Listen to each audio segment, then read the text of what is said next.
almost. There we go. We're live. Not quite. It says on my screen that we're streaming live. Yeah, definitely says it on this end. It always sort of pops up a little bit before we're ready, but we'll give it a couple of seconds while we get the Intersecting Faith and Politics guys into a watch party here. But welcome everyone, and we're going to talk a little environment here tonight. And what does the Bible say about it, which is maybe an interesting perspective. But Lauren, you let me know when we've got our watch party up and running, and we'll get going tonight with our Facebook Live. Tonight for many of you, this afternoon for me still. As we're in the yeah, early it is light. I see. Yeah, it's still. Absolutely. I can hear my yard guys outside working on the bushes. Places. Yeah, it's one I've loved moving to the West Coast for that reason. Yeah, I still have much to do. We can easily trade places today. Yeah. All right, are we up? Good, Paul. You can kick us off. All right, well, let's kick it off then. This is the discussion group. Is there a biblical mandate to care about the environment? I'm Paul Swearingen with the Nonpartisan Evangelical Podcast, founder and host there, and this is brought to you by NPE, the Nonpartisan Evangelical Podcast, as well as the Facebook page of Intersecting Faith and Politics. And also joining us tonight are the folks from the Common Good Christians page. So we're all over the place and across the country in talking about this interesting topic. And one of the things we talked about last week, and you can see our conversation from last week when we talked about the use of lethal force by police officers, but this is just a discussion group where none of us are scientists, I don't think, or clearly clinical experts, but we're just American citizens talking about issues that are concerning American citizens now. So let's meet our group of citizens, and we'll go around the horn, and you guys can introduce yourselves and just say why you wanted to be a part of this discussion tonight. So I'll go around the horn on my screen. So Charity, let's start with you. Introduce yourself and tell us why you wanted to be a part of this group tonight.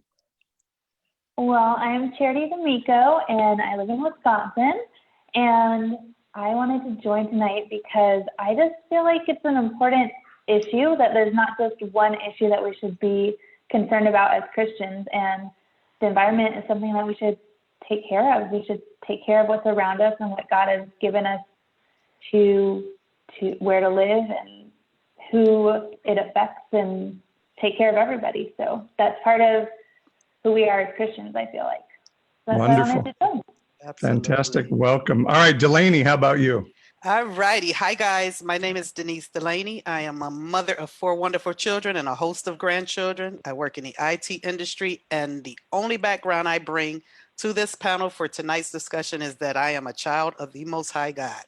And as such, I have a desire to glorify God and to represent him in the earth, which this is his earth, which means I am very concerned about taking care of his earth.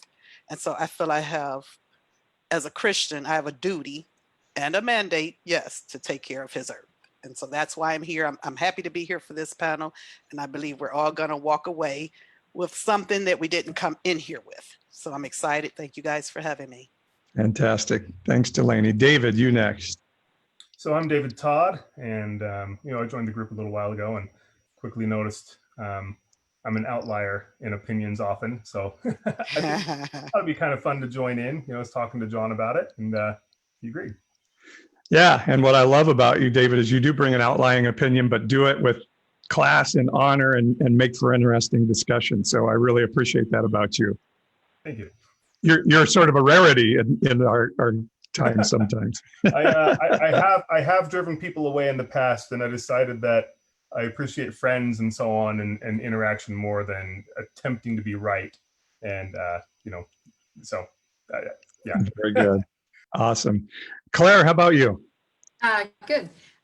My name is Claire Hawthorne, and I think I'm joining this group just because I've always loved spending time in nature, and I found it restorative to my soul. So that's why I'm joining. Fantastic. And Hi, John? Claire. Hi, Claire. Yeah. John, last but not least. Yeah, so my name is John Matthews. I live in Seattle, or out in the outskirts of Seattle, and I believe that, the environment is a stewardship given unto man, but I also want there to be, a world for my kids to inherit and my grandkids to inherit, and I feel like, it's our generation to leave. You know, it's our responsibility to leave. Our generation's responsibility to leave things better than we found it, and you know, each succeeding generation to leave things better than they found it. Awesome.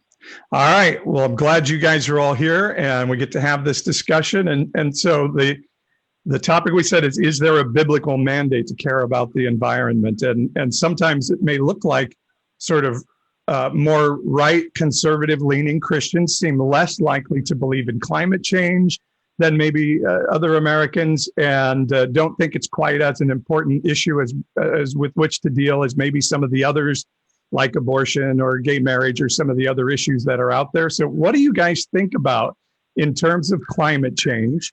And all of you have given a little bit of summary, but let's talk more deeply now. How does faith play into how we view climate change for you? And so who wants to be first to jump in to the topic of how your faith plays into your belief about climate change and the environment and care for our planet? I'll start. Okay. And I'm going to be totally transparent here in sharing that until recently, I was not even a nature person. Didn't care about nature, didn't like nature. All 4 of my children are grown, but they will tell you they rarely visited parks as a child because I saw no importance to nature. It was not important to me. However, in learning more about our Father in heaven and his sovereignty and how he created the world and why, and the things that he entrusted to us and given us the earth to care for, I'm starting to see things from a different standpoint. And in learning scripture even more, I'm thankful, I'm grateful that God gives continued wisdom and knowledge and understanding of his scriptures. You know, I was the one who felt like, look, the world's going away. That's not our job. It's our job as Christians to win souls to Christ. It's our job to evangelize. It's our job to try to get as many souls saved as possible. I was under the impression with scriptures such as Isaiah 65:17, for behold, I create new heavens and a new earth. 2 Peter 3:12, looking for and hastening to come in the day of the Lord, where all the earth will be burned up and destroyed. And then 2 Peter 3:13, but according to his promise, we are looking for new heavens and new earth. That was me. Mm-hmm. However, again, like I said, I appreciate that, you know, I'm sorry, did my screen go away for you guys? No, you're good. You're good. Yeah, okay. You look great. Oh, we lost her. Oh, she really did go away. Well, John, you jump in next. What are your thoughts? How does your faith play into the question? Oh, and now you're muted. I'm actually kind of agnostic about climate change in general, like whether or not it's real, whether or not like that. To me, that's a question for scientists, and I'm not a scientist. I don't have any firsthand knowledge, or you know, honestly, I don't even know how to read the graphs. To me, though, the responsibility and the mandate we have as Christians to have a stewardship in this earth and to manage this earth leads to the same conclusions as if climate change were real. And so ultimately, whether or not there's climate change, my actions and my support of environmental issues would be the same. And so to me, whether or not climate change is real is kind of a moot question. The question is, how can we fulfill our stewardship, fulfill our responsibility that, you know, God gave us to take care of the earth, to conserve things for future generations. And I'll let the scientists decide what climate change is. That's interesting. So the argument of whether it is or is not real is, like you said, sort of a moot point to you, huh? Yeah, exactly. It doesn't change my understanding of our responsibility to the planet. So, and ultimately, you know, if we treat it like it's real, like what's the downside to that is we have cleaner air and cleaner water, and we pass things, you know, pass a more beautiful planet onto our kids, which doesn't seem like if it's not real and we act like it is, the downside is negligible in my opinion. Interesting. So David, do you bring a different viewpoint of that? No, I actually don't. I bring the same viewpoint. I'm kind of I look at it very similarly, where you look and say, does it really matter? I equate it as an analogy, my own little parable. You get two kids sharing a dorm in college, and one of them's throwing his trash on the ground, and the other one's saying, dude, that causes cancer. Like, and then they sit there and argue about it causing cancer, which I think personally is the problem the left came up with, is they immediately came up with this, the disaster movie example, what's going to happen in the future, the 2012 or the Deep Impact or whatever you want to say, where the world is going to completely just fold in on itself. And then you have people on the right saying, well, it's not going to do that, and then start arguing at this point that really is completely irrelevant. The fact is, you don't throw your trash on the ground. We don't live like pigs, and so that's kind of where I come from. Let's say we just take care of it because it's important to take care of, and we need it. And we get caught up in this argument of whether or not, throwing something on the ground. I'm not advocating throwing things on the ground, but advocating that the proverbial throwing stuff on the ground is going to cause the earth to suddenly collapse, and we'll have the northern United States frozen in permanent ice age, and just fun stuff like that, right? Interesting. All right. Appreciate those viewpoints. And Charity and Claire, you guys want to weigh in on it? How does your faith impact your view of this topic? I think my faith impacts my view by looking at how God is always calling us into relationship. And we have a relationship with the earth. We're not separate. So if we look at climate change, it does affect our living, and we are seeing rising temperatures. So how does that affect our relationship with the earth? But then how does it reflect our relationship with God? And remember, before the fall, our relationship, there was peace on earth. There was shalom. And we should be trying to make heaven on earth. So I think when we look at the environment, we're looking to restore that right relationship. That's probably my faith perspective. Good perspective, yeah. Charity. How about you? Go ahead, Charity. Yeah, I think that when we look at our faith, it affects so many areas of our life. And I think for some people, whether they're right or left or wherever they fall, it's this one track of like, nope, this is my goal. I'm just going to do this, and everything else falls to the side. And I think that as we look at our faith, we have to realize that our faith is involved in, like Claire was saying, our relationship with everything around us.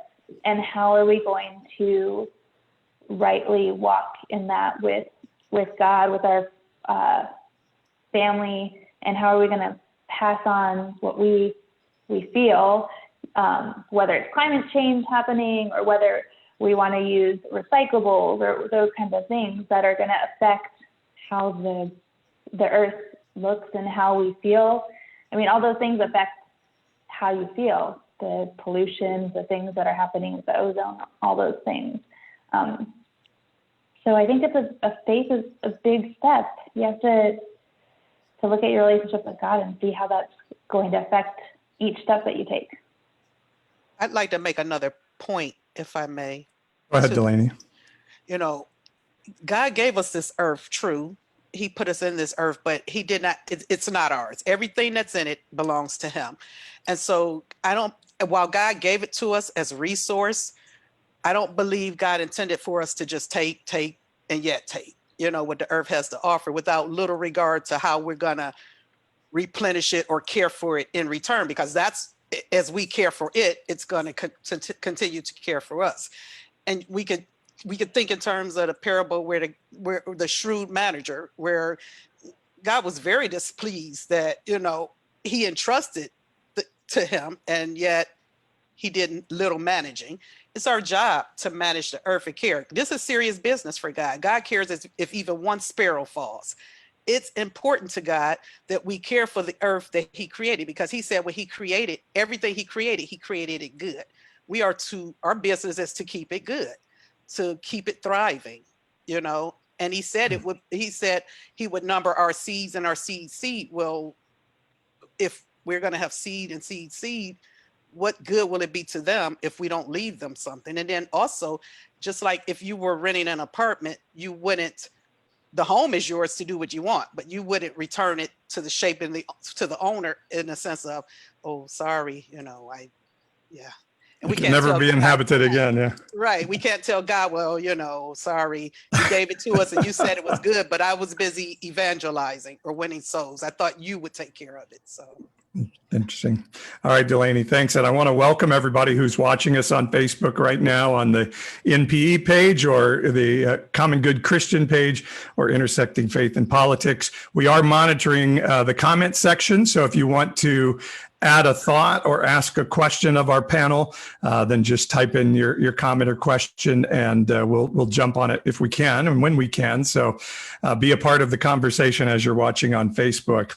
I think it follow up to what you said, John, and maybe you can answer this or somebody else would want to jump in, sort of the idea of what's the harm if we do pay attention to climate. So I can hear my conservative friends going, what's the harm? It kills business. It kills capitalism. The Paris Accord was an anti-American, anti-capitalist thing. So I guess, is there a danger of paying attention to environmental and climate change issues, of injuring business and good business people? And doesn't God care about those business people and their businesses? I think there has to be a balance to everything, right? We're not going to go back to, living among the woods and, in huts and whatnot. Like we have a modern society and it's going to stay a modern society. I have a hard time from a theological standpoint justifying pushing things to the extreme like business tends to do, and solely to push consumerism. Like we have an economy in this country that's based on consumerism and consuming more and consuming more and consuming more, and that's not necessarily a Christian attitude. And we can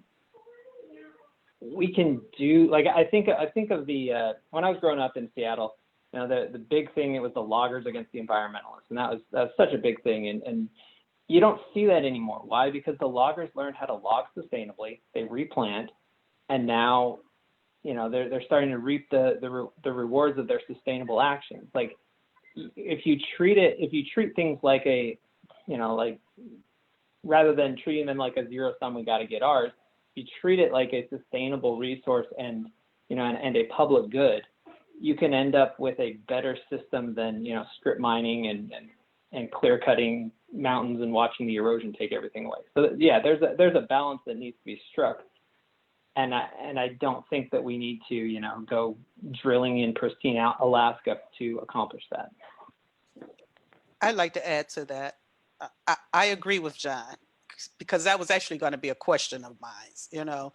Are we disregarding, while I believe in caring for the earth and I'm concerned with climate change and all that goes with it, there's also the thought of, God created this earth and only he knows. He's smart enough to know how he designed it and why. We got to consider, are we as man trying to be a little smarter than God? And in a sense, are we disregarding God's natural habitation systems for the earth to put man's ecological infrastructures in place? Are we unknowingly doing more damage than we are good? And it may start out as a good thing, and we may not see the detriment of it for years, maybe decades later, of the things we're doing. When I think of this, I think of even things like your GMOs. While this started as a good response to less food on the earth and more people on the earth, well, in fact, as it turns out, there's some debate as to how good GMO is for the body and what it's doing, and whether it's causing some of the diseases and sicknesses that we have. And like John, when you think of drilling and some of the other things being done, well, a lot of these things cut out nature itself.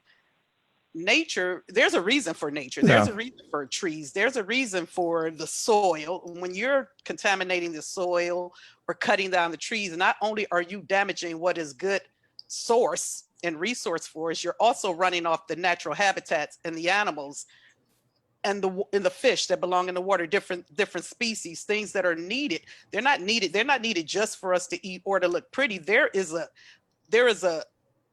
reason why they're placed in the earth, and there's a value and an importance that they have to the earth, more than just, oh, okay, that's a dog, that's a fish, that's a tree. And so I believe there has to be a balance, yes, but I believe also we cannot just overrule and take out what God put in and think that we're smart enough that we're just going to create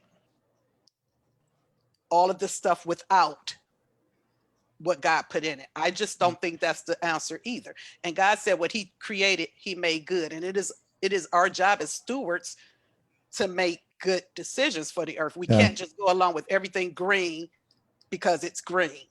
Yeah, that's good. Claire, you wanted to jump in. I think also when we talk about business and good business is sustainable. You don't go into business one day and say, hey, I made a profit today, but tomorrow I'm not going to make a profit. You look at how sustainable the business is, and a business is sustainable when it's meeting the needs of the people. And how can we meet the needs of the people and bring innovation? And when we talk about caring for the environment, it's led to a lot of innovation, and business has been thriving in that. Solar power was new. It's a new industry that creates jobs. So I think putting the two on opposite ends, they're not so much of a juxtaposition. I think we can bring those two together more. Yeah, that's such a good point. I mean, and particularly, I see some millennials on the screen, and it appears that the millennial generation is saying we want organics and we want businesses that are service oriented as well as profit oriented. So hasn't it become good business to be aware of these things and be sustainable? Anybody want to jump in on that? Well, when you talk about businesses, I guess I think about the fact how much of it is really for the benefit of the people, because when you talk about recreating, practically changing up this whole structure, now you're talking, it goes further than that. You have to talk about jobs and education, because where people had certain jobs before, if those jobs are no longer going to be there because we're now operating a different way, well, where's the education for that? You know what I'm saying? And does this benefit everybody? Will everybody be able to where's my screen? Will everybody be able to partake in this? You know, because I'm hearing, okay, the case in point, G&D. It's supposed to create more jobs. Will it really create more jobs? And for whom? Because if you don't have the education for it, how are you going to get the job? So is it really, I just can't see that in the time frame we're speaking, you're going to educate people to that degree. Yeah. Where we can effectively hold those jobs. And I wonder if certain minorities will be left out of that pot for educational reasons. And I'm just being frank here, I mean. Now we're seeing those gaps grow, and those are things that we definitely have to be dealing with. David, you wanted to jump in. You there, David? I am sorry, my keyboard stopped unmute. So just a couple of points. So kind of jumping back, I was talking on John's point earlier, and I didn't bring in the faith part. So I think about the dominion over the earth. I think about in parables, repeatedly in parables, Christ refers to God the Father as the one in charge, right? The owner, the Lord of the vineyard. Meanwhile, he is one of the assistants or the people helping him, and then you have the lay, the clergy, to us, the ones coming in and working on it. But in the end, we are never in any parable shown as the owners of the vineyard. We're just there to take care of it and work it. We kind of Denise mentioned the sparrow. A sparrow does not fall, but you also consider that we are worth many sparrows, right? As it says. And I think we do have dominion. I think we do have an option. And one of the questions asked is, was God did he put fossil fuels on the earth for us to use? And I absolutely believe it. Now I'm a one-trick pony. Like in everything, I'm a one-trick pony. John can tell you this. My favorite parable, and the one I always go back to, is the parable of the talents, because it always works. In the end, you have one guy who has a talent, and what does he do with it? He hides it. And who are the blessed ones? The people who actually have talents, and then they use them and they get more. And they get more for the purpose of the Lord or for whatever it is they're doing. But they're the ones who have more at the end of the day. And if you're going into business with the intent of depleting, you're not living the parable of the talents, in my opinion. And so that's how I'd look at that. I'd look at that. We do have a mandate to take care of the environment, to cover it. But I also believe that the earth is here for us to look and say, hey, we can, we can use these resources. They are here for us. So I think, taking care of nature, appreciating it, but in the end, it's here for us. I think you think about what the church has done in the past century with the advent of technology and the fact that we're using these resources compared to what it did the past 1,500 years, and it's significant. David, why do you think God would give us fossil fuels knowing they would then pollute the air and be a finite resource? You know, how do you square that with how God created the earth? Do you have a thought on that? I do. Moderation in all things, right? You know, it's there's plenty of stuff here on the earth that you know. Why did he give us wine if you're not supposed to drink it and get drunk, right? So there's a point where you can get moderation and you can say, you know what, it's here. That's not an excuse to use it to the point of excess, you know. And maybe there's a partnership that God likes to have with humanity to say, hey, let's check out the new thing. And buggy whips were good for a time, and then we had to say buggy whips are going away, right? When we were children, we had milk, right? And we got older, we had meat. I think, you know, there's an interesting podcast I listened to from Dan Carlin, Hardcore History, for those of you who've heard, it's fantastic. But he talks about, at one point, the advent of technology and nuclear weapons. And he says, imagine if those were created back in the Iron Age. You know, would there be any qualms? Would anyone have any qualms about using them? You know, some great king who's a god who can do no wrong. And it's an interesting question because you think about how society has changed, and you think about us now. You know, as a society, we have definitely gotten better. We have certainly gotten better, and I think we'll continue to get better. And I think we get better by hearing people we don't want to hear.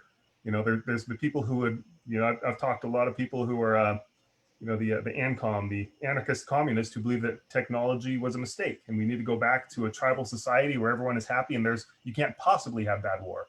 And then you talk to people who are like, no, we need to push everything to the upper limit. You know, the Olympics should be, anyone can do anything they want. There's no rules at all. You know, any drug to see the maximum that human can attain to. And there is a moderation in there.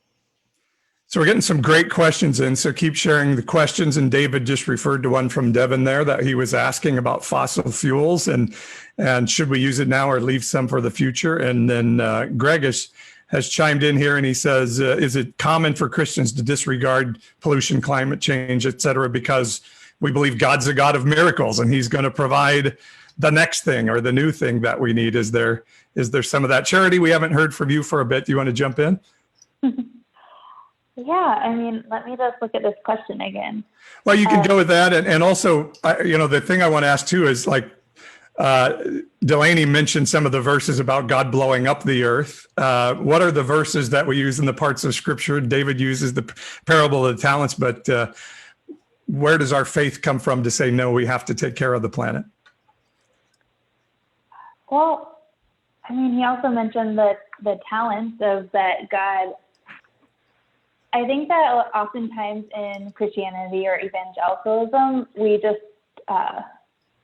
like he was saying, like we think, oh, our job is to evangelize, and that's not our only job. I mean, take for instance myself. I have many jobs. I'm a mom. I'm a daughter. I'm a wife. I also manage our properties. I'm a business owner. You can't just say that you have one thing that you're going to do. And I think that our talents are important. And God didn't just say, here, you're on the earth, and you have one job. I mean, Adam, even when we look at the creation story, right? Like, he's in the garden. God didn't just say, here, just sit here and do nothing. He was like, all these animals need names. You need to also populate, you know, like they need to do all these jobs. So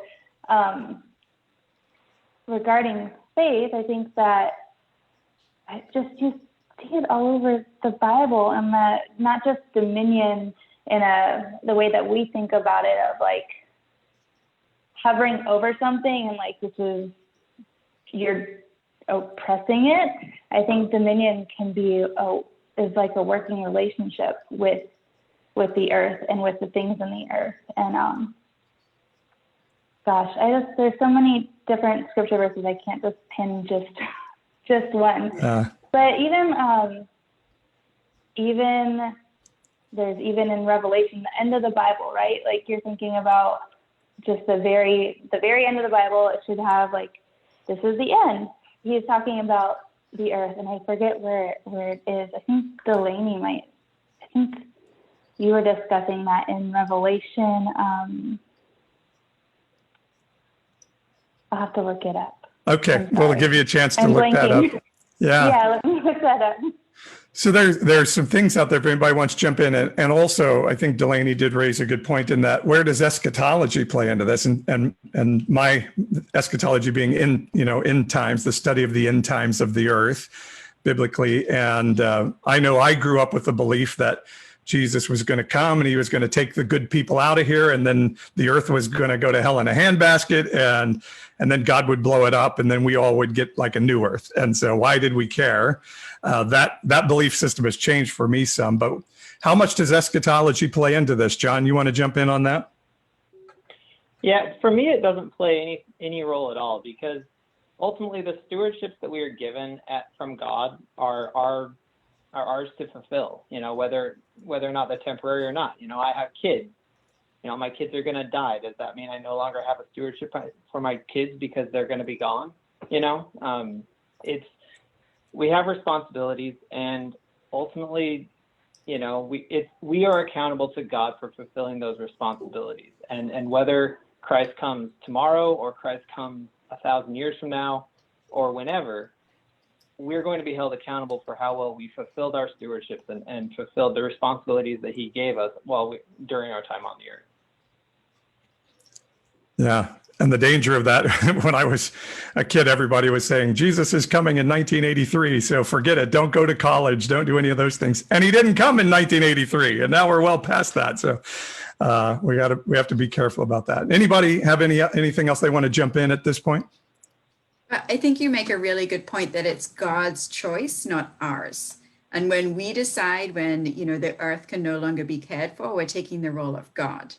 And I think we have to be really careful on what is our role. I'd like to ping on to what Claire just said. Part of my understanding also is that, well, when you think about it, you have people who are under the impression that, okay, the world has become too small for the mass amount of people that are on the earth, which is some of the reasoning behind some of your policies and your green and sustainable and the likes, things of those things. However, God is so much wiser than we are. God created this earth, and as such, he knows how many people this earth can hold. And never was that ever a concern of his. In fact, he said in Genesis, multiply and replenish the earth. God never said, well, the earth's going to be, it's too many people. That was not a concern, because God knew that he created this earth to sustain the mass amount of people. It's his desire. It's his goal that we replenish the earth. It's not the fact that there are more people on the earth. It's what we're actually doing. And while it's okay that we're doing a lot of the green actions, we got to be mindful that, again, there has to be a balance. I'll just put it in the sense of medicine. Medicine is good. However, you have to have the holistic part of it as well. You need a balance of both. And so you can't just do away with all of God's natural structures to place man's ecological structures, put it that way, or man's infrastructures. You see what I'm saying? You got to consider that, okay, if the very things that you think that you're fighting for are the things that you're taking away, trying to be smarter, saying, well, we need to do this and we need to do that. Well, how about we just care for the things that are in the earth? And those are the things God said would sustain us. You know what I'm saying? He said, he said in Job, we should learn from nature. It teaches us how to take care of it and what to do. Delaney raises an interesting question there as well, because we are, as Christians, we are people of faith. We believe in things that we can't see. Sometimes we believe in things that are impossible. But we get a question from, I think it's from Devin here on the Facebook page, asking, but isn't science a blessing from God? So what is the balance between listening to science and science saying, hey, we're about to drive off the cliff here, and a belief in God that God knows best? How do we balance our science and our faith? Who wants to jump in on that one? can go. I don't think science and God are on the opposite sides of a coin. We have science because God has given us wisdom, and all wisdom is from God. So I think we try to sometimes create black and white dichotomies rather than looking at, okay, I'm going to look at this as a whole system, or looking at one part of the Bible, but not looking at the entire part of the Bible. And that, you know, some of the leading climate researchers are Christians because they want to care and protect the earth. So I think we have to be careful with that black and white thinking. I think we have some well-meaning. However, I think you have people who will step in, and sometimes what's good becomes less about the people and the earth and more about pocketbooks and Are you talking about power. faith or science right now? Science. I'm talking about science. It becomes, we won't even go there. Yeah, but The pocketbook does come in on the faith side won't even- sometimes right, too. So we want to. That's another panel. But in any case, yeah, it's nothing in itself starts out bad. You know, God said even when He created the earth, it was good. We made it bad. Man messed things up. You know, science is good. God gives wisdom, just the same way somebody might say doctors are of no use. That's not the truth. That, you know, Right. God gives wisdom to the physicians as well. However, the problem becomes when you stop. I think in this world, we've gotten to a point where we stop placing value on the sovereignty of God and the importance of man and his creation. And we're looking at money. We're no longer looking at what's important to God. We're the most important thing, and his creation. That's how we glorify God, and that's what gives God glory. He doesn't care about the money and and these are the things that are happening now. We're starting to see it's more about not just money, but about power and control. It is, you know.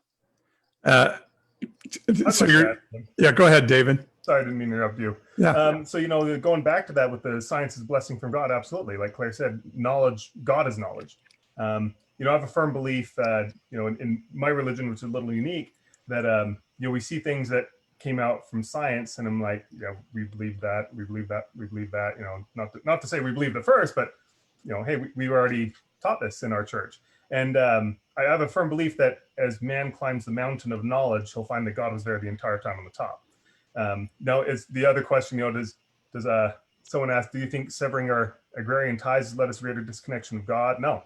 I think if someone had a disconnection from God due to science, they'd have something. I mean, that kind of back to an idea of an idol, right? Something getting in the way. You'd find something, but you can more easily distract yourself now. But I don't believe that science is at odds with religion at all in any way. In fact, I personally believe that science, the basis of science, which is identify something, come up with an idea of what causes it, go through a process, and then you'll see a result. And that's what faith is. You know, it's have a desire, let that desire work on you into a faith, and then that faith turns into action and work. And once you've done the action and the work, then you'll know for yourself whether or not it's true. You don't have to think about it anymore, because the seed is good, right? The belief is good, and the belief turns into something that betters you, makes you a better person. It gives you an expansion of the spirit.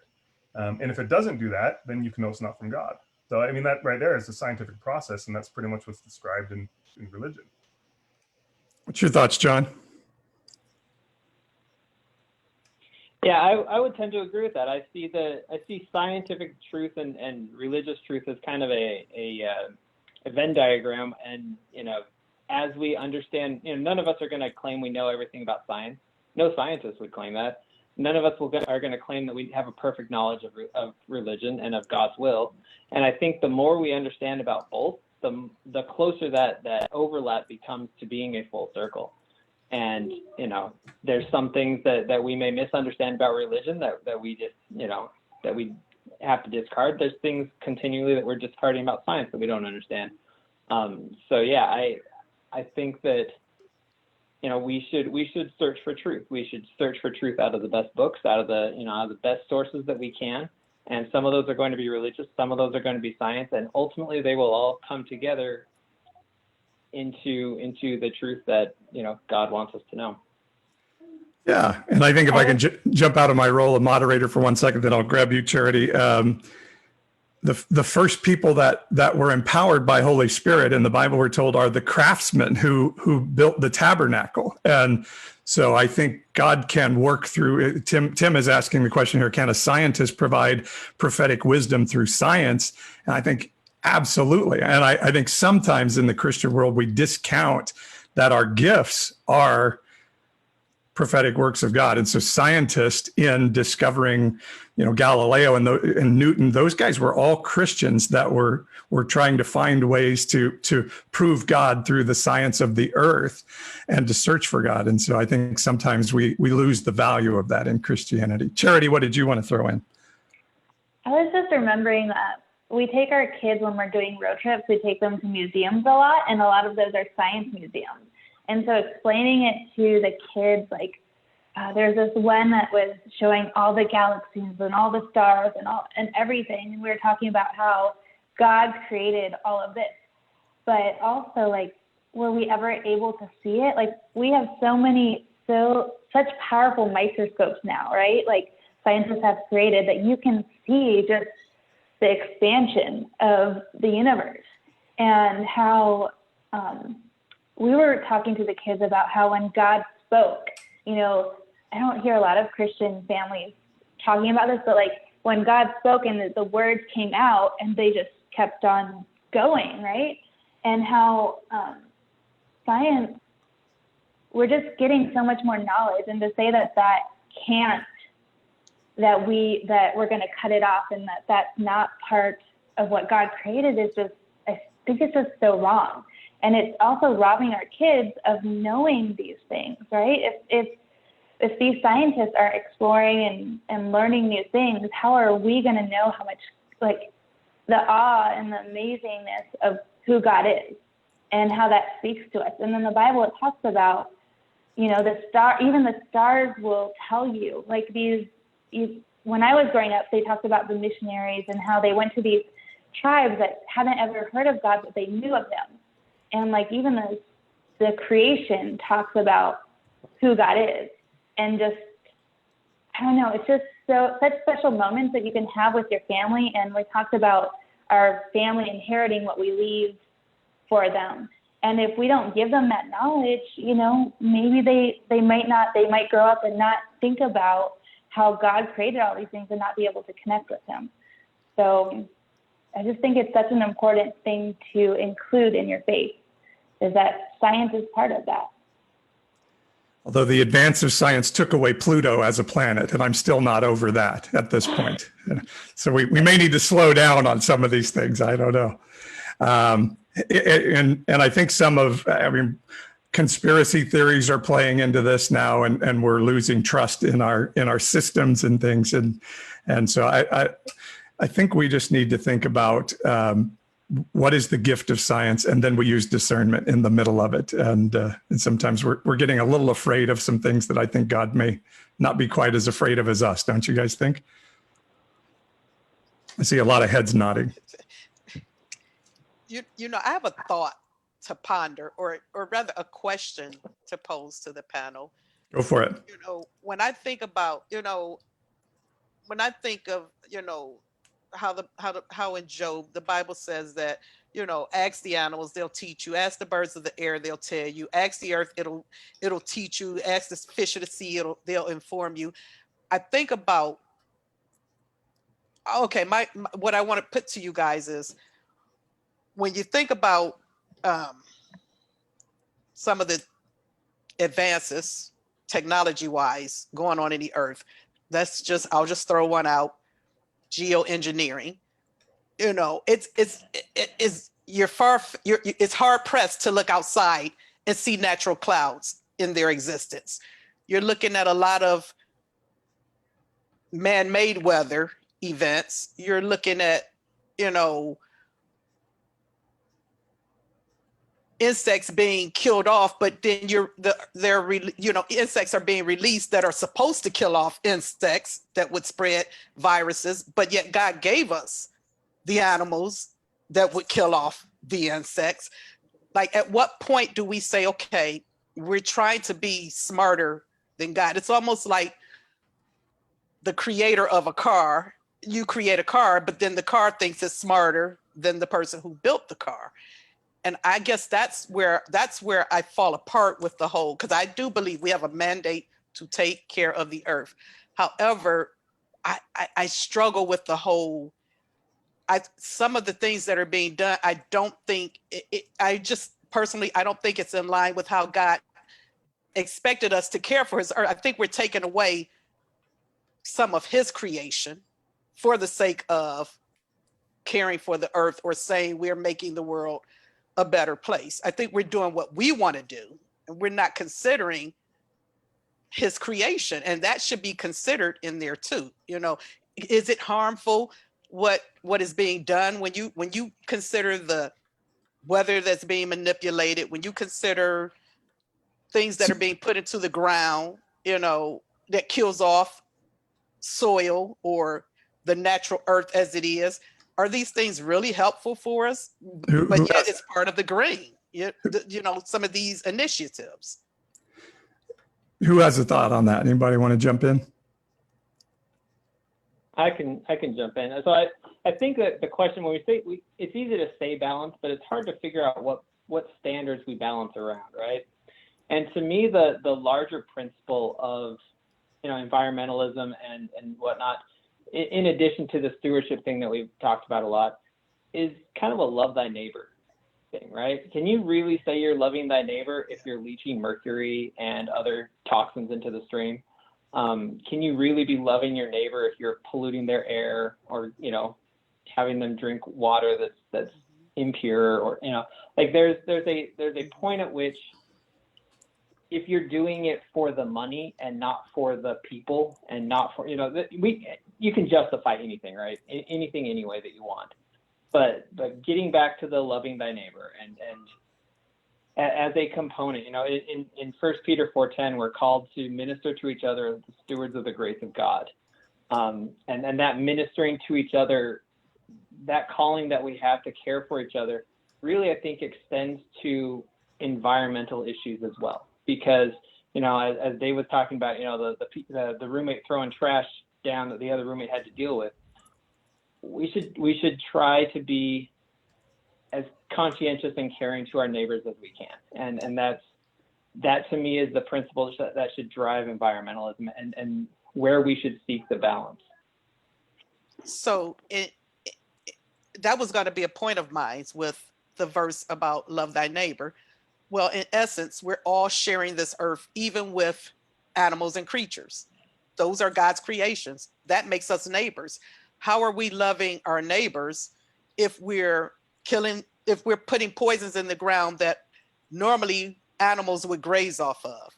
Or if we're poisoning water that normally particular fish or mammals or whatever would swim in, you know, or if we're putting things in the air for the sake of geoengineering that are killing off certain wild animals, or should I say wild birds, or bird habitats. Let me hit a particular example, Delaney. I'm sorry to, but so I was just reading this story, and they did this out here in California too, because they had we were just overwhelmed with mosquitoes, and so they introduced a whole bunch of new mosquitoes that I guess will mate with other mosquitoes, but they then won't be able to have offspring. So does God want us to kill off mosquitoes in such a way, and is that changing the? I think that's a little bit of what you're talking to. If we're starting to engineer the world around us, He gave us the animals that would kill off the insects that are harmful. Yeah. I mean, so, you know, he gave us trees for oxygen. We're cutting down the trees, which they're also habitat for wildlife, wild animals. We're taking away their home. I mean, I don't see all of the birds that I used to see. I don't see butterflies, but I see plenty of deer and possum in my yard, you know, so. On a side Anybody note, else? Go ahead, David. I don't plant any thorns in my garden either, though. Right. And I don't think that's wrong. So. Go ahead, Claire. I think too, with all things, as Maya Angelou says, once we know better, we do better. We found that putting DEET in the environment was a bad idea. So we stopped doing that. And I think with environmentalism, as Christians, we need to give the same amount of grace and compassion. As we learn more, we will do better. And environmentalism, like all movements, like all parts of our faith, you know, we're still learning. And I think sometimes we rush in with, you know, this was terrible, this was bad, and then all of it is bad. And then we don't take the wisdom. We're always called as Christians to have discernment, and we need to have discernment in all areas of our life, rather than just saying this is bad and this is good. Yeah.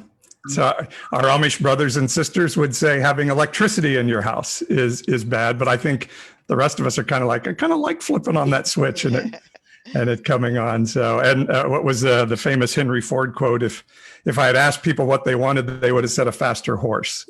So sometimes scientific advancement can bring negatives with it, as the car and the wheel have, but there's also a lot of really good stuff that come with it too. So I mean, that's the big point, isn't it? John and I were talking about this on the phone earlier. You know, if the point is to be perfectly environmental, the Amish got it. I mean, no one else has a claim. But here we all are on our computers and devices with our rare earth materials and our batteries and so on, right? And you know, there's a middle ground, right? Yeah. I guess, so we have a question from the Facebook page. Do Christians fear science because they're afraid it will overwhelm them and cause them to no longer believe in God? And I think we've addressed a little bit God versus science, but is there some fear that, oh, if we get too smart, we won't need God anymore, or the people out there won't need God anymore? Go ahead.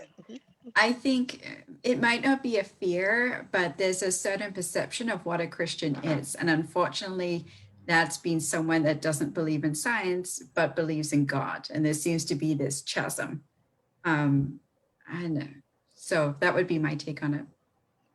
Yeah, Charity, did you? Go ahead. I think that Christians fear a lot of stuff, and God says don't fear. Honestly, we fear the love of money. We fear all these sins that, you know, if we have, you know, friends that we love that are gay, oh, that's bad because we love them, or just this all this fear, and we don't need to. I mean, that's why God gives us discernment, which I think almost all the panelists have talked about is discerning. Like, He gives you that gift of knowing what is right and wrong, and you just stop fearing things. Like, that's bottom line. Like, stop fearing it and use your discernment. You know, when we're talking to our son about dinosaurs, right? Like, nobody really knows exactly what color they were or what they looked like, but they probably existed. You don't need to fear them. You don't need to cut them out completely. Just, they probably existed. We don't know exactly what they're like, but these are ideas of different scientists who dug up bones, who found skeletons. You know, like, don't just cut things out and fear them. Ask God to show you what's the truth, which is what you should do. David, you wanted to jump in? Yeah. So just you know, the question being, do Christians think fear science will overwhelm them? Yeah, there's a lot to do. I've talked to them for sure. They think that the faith is the ultimate. I have a different take. I believe that when you pass on, that what you take is what you've learned, and knowledge is you know, we increase, we keep increasing, we keep gaining knowledge, and that's how we get better. And you just choose what knowledge you want, what you're going for. Unfortunately, I chose economics, which some people don't even consider real anyway. And second, it's not going to be in the next life. So I don't know what I'm going to do. But there's a lot of situations where you look and say, hey, you learn, and you're gonna figure something out, and you get better, and you better yourself. And it's not going to replace your faith. If anything, it will just give, you know, if your faith is true, then it can't replace your faith. Yeah, that's good. If it's not true, then yeah, it could. And if it can be killed by the truth, it deserves to be killed by the truth. I think one of Jesus' critiques of the Pharisees was, you've taken away the keys to knowledge. You're telling people not to learn and not keep advancing, while a proverb is, it's the honor of God to hide a thing and the honor of kings to search them out. And so I think God has in that belief system. He's hidden knowledge out there, and we're supposed to go find it. That's part of our partnership with him. So we can't be afraid of that. Let's finish with this. We just have a few more minutes here. What would we like to see happen? What would we like to see happen in the church, in its relationship to the environment, and Christians' response? What would somebody like to see happen going forward? Are we just doing this in roundtable version, or? Sure, whoever wants to jump in. Okay. So I personally think leadership, my church has done a great job. Our historical leaders have kind of focused on this. Hey, we have an obligation to take care of the earth. It is not yours. And as far as what each individual can do, I think we all know kind of what we can do. It's a little late now, but as far as what can we force others to do, that's a much more difficult question. I think in some cases we have to lead by example, and I'm not qualified to speak on the other part. Do we press our pastors in our churches to deal with the issue? I think it's worth it. I think it's a great idea to tell them, hey, we should talk about this. It's a difficult conversation, but it's certainly biblical. All right. Anybody else want to jump in with anything more? Just a couple minutes left. Go ahead, John. I would like to see the Christian, I would like to see this become more of a priority. I'm kind of amazed that the Christians in, for example, the Republican Party do not push environmental interests more. And they kind of have ceded that to the business interests and been like, hey, you give us, you let us run with, some of the other issues like maybe abortion or whatnot, and environmentalism will just kind of step back. The Trump administration last week passed, got rid of regulations that prevented leaching, coal factories, I think, from leaching certain chemicals, mercury and whatnot, into the, like that should not be something that's just kind of shrugged at because whatever. Like I think the concerns on the left for environmentalism, they are what they are, but the lack of concern on the right and the lack of action and whatnot is something that I would like to see. I don't think that they should necessarily, that there's a need for them to become Democrats on the issue, but expressing concern and pushing back when their party does things that will actively harm the environment would be great. Anybody else? I think away from politics and speaking more as a biblical mandate. I think we tend to polarize with politics, but we draw people in when we talk about Jesus and God and the biblical mandate. And I think that's where we can bring both sides of the political spectrums, Christians on both sides, together for the issue. Very good. All right, panel, well done. Good conversation. So Charity, David, John, Delaney, and Claire, thank you guys for joining us and having the discussion. Thank you. Thank you. Yeah, for anybody who's tuning in with us, I don't think God and science and all these things have to be separate. And I don't feel like that should chase people from our churches and from faith. And probably for me, in the capper of one thing I don't want is for the church to be so at odds with culture that we no longer become touchable for culture. And so those are the things I want us to be aware of. And I want people out there to say, okay, I can be an environmentalist and a Christian. I can love science and love God. And I think that's the invitation we want to give to people through some of these discussions. So we're doing this every week. Join our Intersecting Faith and Politics page, our nonpartisan evangelical page, and the Common Good Christians out there, and you'll find out what our next topic is. We want to know what topics you guys would like to hear us talk about, and we'll see you guys next week as we continue to have our discussions here on the nonpartisan evangelical page and on the Facebook page of Intersecting Faith and Politics. Thanks, everybody. We'll see you. Bye-bye. Bye-bye, everybody. Bye-bye.